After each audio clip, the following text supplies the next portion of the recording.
of Policy in the Wild, I have invited my friend, Dr. Scott Hadland, who is the Chief Adolescent and Young Adult Medicine, the Chief of Adolescent and Young Adult Medicine at Mass General and Clinical. I'm going to start over. Here, we'll just start from here. All right. So for this episode of Policy in the Wild, I have invited my friend, Dr. Scott Hadland, who is the Chief of Adolescent and Young Adult Medicine at Mass General and Associate Professor at Harvard Medical School. Welcome, Scott, and thank you so much for talking to our students today Thank about you so your much for work. having me. Awesome. So tell us about your role and how you became interested and how you got here. Right now, I work as head of adolescent medicine at Mass General for Children. And so we run a clinical service where we care for adolescents and young adults between the ages of about 13 right up to age 25. And some of our patients will even stay with us right through till age 30. But the idea is to provide care for teens and young adults sort of through the college years and beyond. And we care for all kinds of things. So we provide primary care. So if you're somebody who, needs your annual sports physical to play for the football team, or you need your vaccines updated, we're your people.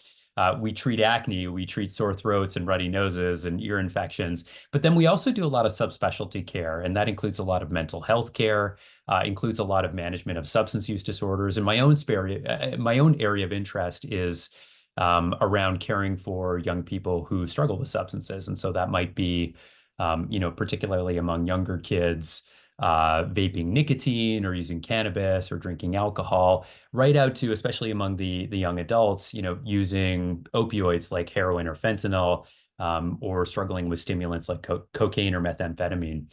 And my own interest in the area, I got into this really working with young people because my mom was a high school teacher, and I just really saw as I was growing up that teenagers just are a group that, on the one hand, many people sort of have preconceived notions about, but on the other hand, are in this really critical period of development in life where there's just so much opportunity. And I think that the small changes that we make to help support young people really contribute to a lifetime of health. And so that's why I got into this area. It just was always an area of passion for my mom, and I think that spilled over to me. Oh, I love that. So where did addiction come up as an interest to you? Was it that you were seeing it in your patients as an issue, or was there some other genesis for really focusing on that as a subspecialty? Well, there's a couple things. I mean, one, if you're a pediatrician, or especially a pediatrician like I am, who focuses on taking care of teenagers, it comes up all the time, even though the vast majority of teenagers actually don't use substances on a regular basis. In fact, we're at a point where about half of all high school seniors graduate from high school without having used substances, which is a really major public health win. That rates of drug and alcohol use have really declined over recent times. And yet, use is still common enough that we need to be facile as pediatricians to help care for young people who might be experimenting with substances, to help make sure that when they do so safely, and that we help to sort of counsel them in a way that reduces their substance use, and keeps them safe, right out to teens who might be struggling and have a real addiction that needs treatment. So, on the one hand, you can't do this job without being able to take some of this on. But then I also found it a really inspiring area of medicine. When I was going through training, I really looked up to doctors who treated people living with HIV. And I was so impressed at the way that these doctors would care not just for a medical condition, but care for the person living with that medical condition. And that they were willing to and excited about working in this area of medicine in which patients experience so much stigma, and in which many healthcare providers, quite frankly, turned their back on patients living with those conditions. I found that addiction was sort of the next iteration of that, that there was this new area of medicine, addiction medicine, which is a new subspecialty altogether in the field of medicine, that really took on a lot of these principles. And I saw it as an opportunity to join a new and exciting field that really cared for people in this important and exciting way. When you say new, how new is this as a subspecialty? Well, when I first started getting training in addiction medicine in sort of the early 2000 teens, it wasn't yet a subspecialty area of Mm, medicine, at least not officially. I think it was approximately 2016 or 2017, it officially became a board certifiable Wow. um, subspecialty practice within medicine where you could, take the exam, pay the money, and then call yourself a subspecialist. Yeah. Okay. So new, and that makes me feel better because I have teenagers myself. I was a teenager myself. And when I think about addiction in teens, I'm embarrassed to say I'm not sure the first person I think of was their pediatrician, but it makes so much sense. So in my grad school class, we were studying the DARE program as a case study of policy and implementation. And it was something I grew up with, just saying no to drugs. Police officers come into schools, they build relationships with students, they talk about how to resist peer pressure. But the DARE program has gotten some criticism. So my students learned in class that there were some good outcomes. So we have improved police teen relationships. We do have evidence that students felt more confident in resisting peer pressure. But it never really translated fully into complete outcomes. So it's interesting that you say that we live in a time where drug use is actually decreasing. So maybe there is something there. But anyways, give us your take as an expert on the DARE program and how it's kind of changed over time and tried to reflect research-based best practices. Mhm. Yeah, DARE in the circles in which I travel does get a lot of sort of negative press. And I think what's really tough about DARE is that at the time that it was developed, folks really truly believed that what they were doing was the right thing. Mhm. And that's often what happens in public health, right? Is that you're faced with a new challenge in which you don't necessarily have a lot of data and you have to take your best go at the problem. And I on the one hand very much applaud people, the folks who developed DARE, because I think that they developed what they believe to be the best program, and this is what we have to do in public health. But of course, we then, as we roll out a program, need to study that program and understand its effects. And I think what we learned from DARE is that, yes, there were some positive outcomes like the ones that you mentioned, but there are also, for any public health intervention or really any policy writ large, there are unintended consequences. And it often becomes a question of how big are those unintended consequences, how sort of intense or damaging are they, and how widespread are they? And I think what the data has shown on DARE is that for a not insignificant number of teenagers, the sort of fear-based approach or the sort of scare tactic-based approach Mhm. that DARE took actually probably drove some teenagers to have increased curiosity around drug and alcohol use, and actually drove them to want to experiment and to try, and actually to ultimately end up using drugs and alcohol quite heavily. And that's difficult to have been able to predict at the outset, but I applaud the folks behind DARE because they have looked at the data and have aimed to Mhm. adapt their program in light of what has been learned. And I am certain that there are things that we are doing right now in our drug prevention work that have unintended consequences. And we try to figure out or try to brainstorm what those might be, and we try to study them, and then we try to adapt as we encounter them. And that's what the folks behind DARE did. But it's important to recognize that there were these unintended consequences, and we have to be mindful of those. Yeah, in listening to you, I'm so proud of my students because they came to some of the same reflections as you in the discussion. So number one, about half the class was like, "Hey, DARE worked on me. It scared me," and half the class was like, "Oh, I would have the opposite, right? Like I would be curious and that sort of thing." Number one, and number two is this doing the best you can with what you have and being kind of first out. And they did do evaluation pieces, and I think my students came to the conclusion that at the end of the day, for what DARE was, a program where police officers went into schools for a short amount of time. Of course, they revamped the curriculum over time. But yeah, if we have improved police community relations, that's a good thing. If we have confidence on resisting peer pressure, that's a good thing. And maybe DARE worked for what it was, but that maybe we didn't have the whole slate of root causes for why young people actually use drugs. And so now you're in the current research. What do we know about that sort of root cause of why kids are stumbling into drugs and what we do about it to either prevent or help students once they or young children once they are exposed to this sort of thing? I think what's really tricky about this is for so long we've imagined that drug prevention needs to be sort of one program Mm, delivered to all students at the same time. And that's the approach that we call sort of universal prevention. And that's the ideal scenario in which you can deliver a single message, deliver it effectively, and then change the behavior of an entire group of people en masse all at once. yeah. And to some extent that probably has worked, and here I'm sort of zooming out from dare altogether and thinking about some of the broader policies and changes that have taken place in our society with regard to, for example, cigarettes, right? Cigarette use is massively on the decline now, and part of that is because, well, we've like banned it in restaurants in many cities and states where across the country. And our policies about being able to purchase tobacco have become much more stringent. And Mhm. so cigarettes have very much fallen out of favor. And so it's been, again, another one of these sort of large scale public health successes. Um, and so there are policies that can have these broad effects, but there are always going to be some young people that fall through the cracks and for whom that message or that policy either doesn't work or, backfires as we've just discussed. And so I think the problem with DARE isn't necessarily just that it had unintended consequences, but there's an opportunity cost, right? Mhm. That schools are spending time and money, both of which Yeah. are very scarce in the educational system, on a program. And we have to ask ourselves, is that program doing the best that it can for all students?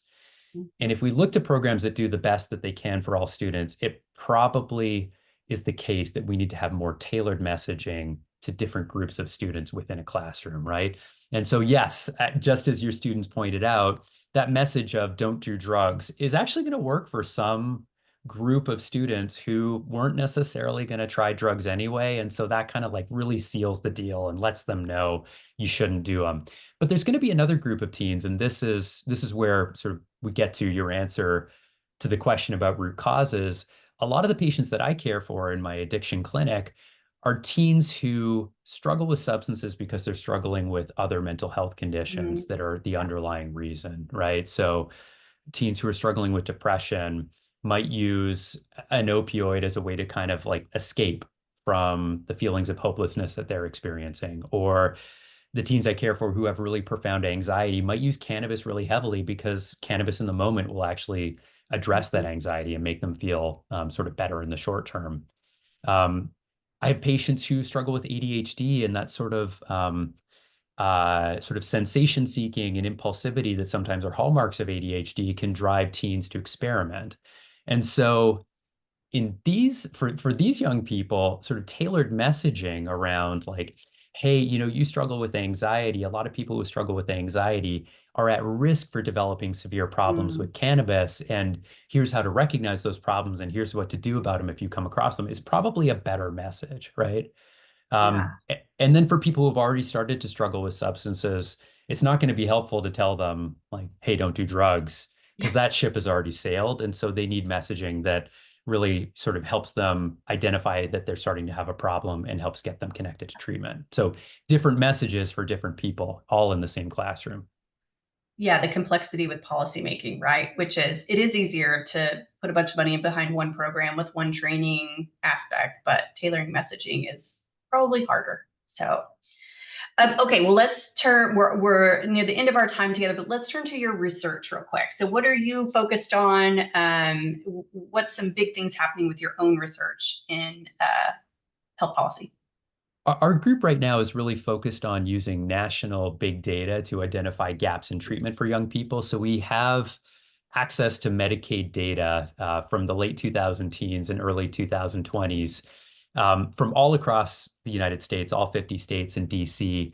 And what we're using the data for are to identify who are the young people that may be having problems with drugs or alcohol, who's getting connected to treatment, when you get connected to treatment, is it high quality treatment? Meaning, do you get access to good behavioral health? Do you get access to medications when a medication is appropriate?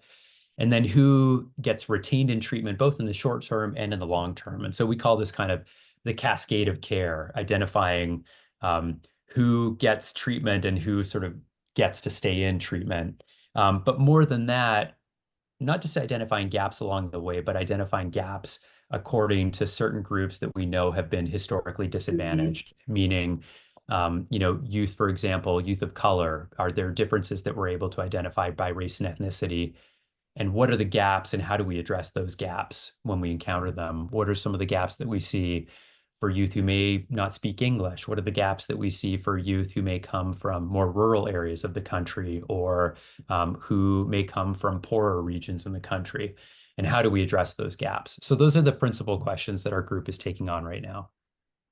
Wow, that's a big thing. That goes back to this sort of complexity in policymaking, right? So one size all doesn't fit in this kind of context. Are you in the middle of the research? Any interesting findings yet? Or are you still digging into the data? It's amazing when you work with these big administrative data sets that there's a lot of bureaucracy. So a big part of our work so far has actually just been getting the data, Yep. paying for the data, having an analyst who can understand the scope of the data and how to manipulate the data. So Yeah. we are now at the stage of identifying the youth in our sample who have been struggling with addiction. And I think some of the lessons that we're learning are, first of all, there's a lot of young people who are identified. It's funny, you said before, when you think about teenagers and you think about substance use, you don't tend to think about your pediatrician. And yet we're seeing that pediatricians all across the country are encountering young people who struggle with Mhm. drugs or alcohol. um, we are seeing not just big gaps according to race and ethnicity, but we're also seeing that even just our collection of data on race and ethnicity is problematic, Mm. meaning that there's a lot of missing data. There's a lot of data that probably is inaccurate, meaning that somebody has an administrator has put in the wrong race and ethnicity information Mhm. for an Wow. individual. And so even before we get into the analyses, we have to figure out how to address some of these issues with the data. So we're really learning a lot, but the big headline results, I think, are still to come. Yeah. Okay, great. We'll follow along then. All right, let me end with two personal questions if you don't mind. First of all, so as a doctor, you could just see patients all day, you could just do your research at Harvard, but what makes you interested in this sort of policy aspect of things? What sort of caught your attention and sort of drew you in when at the end of the day, you could just, go see your patients and make a huge difference in the world without the headache of the bureaucracy and making policy change happen? Well, to be clear, I seeing patients is my favorite. Those are my favorite moments of the week is when I'm actually in with a patient and having a difference on an individual level. But if you talk to enough doctors who do this, they'll tell you that in their practice, they see themes that come up over and over again. Mm. And in my case, in my practice, it's that, I can care for lots and lots and lots of patients in a week who are struggling with vaping and nicotine. And on the one hand, I can help treat that. I can help those young people cut back or stop their nicotine use. But then you find yourself wanting to step in and try to get to the root causes and the solutions. And the broader solutions are always going to be sort of policy oriented, but the policy needs to be informed by research. And so that's how I find myself doing research. And so it ends up bringing a nice blend to the day to Mhm. day to be able to balance the sort of really big picture issues, the 30,000 foot view with the individual on the front line, sort of one-on-one patient interaction. I love that answer. Okay, and finally, I mean, your research is on heavy topics, right? We're talking about kids and we're talking about kids who need a lot of help. How do you sort of take care of yourself and your family outside of work? Any tips or tricks for grad students who have a lot on their plate right now? Yeah, I think it's really important to have boundaries. I distinctly remember when I was in training, um, really priding myself in being the guy who would get back to every email immediately, would work evenings and weekends as necessary to make it happen. And although those were very productive times in my life, I since then have, gotten married, had two kids, and my priorities have shifted, and the balance really comes from deciding where I draw the lines. Mm. And I wasn't quite willing to do it before when it was just me and my own life on the line. But now that I have young people, young kids that I've got to look out for, and a family I need to look out for, those boundaries really become critical, and they bring me joy. My best moments of the week outside of work are when I'm just, playing and having fun with the kids. And so that I think has been really critical. Awesome. Well, thank you so much for your time today. I appreciate you sharing your expertise with us. Thank you for having me.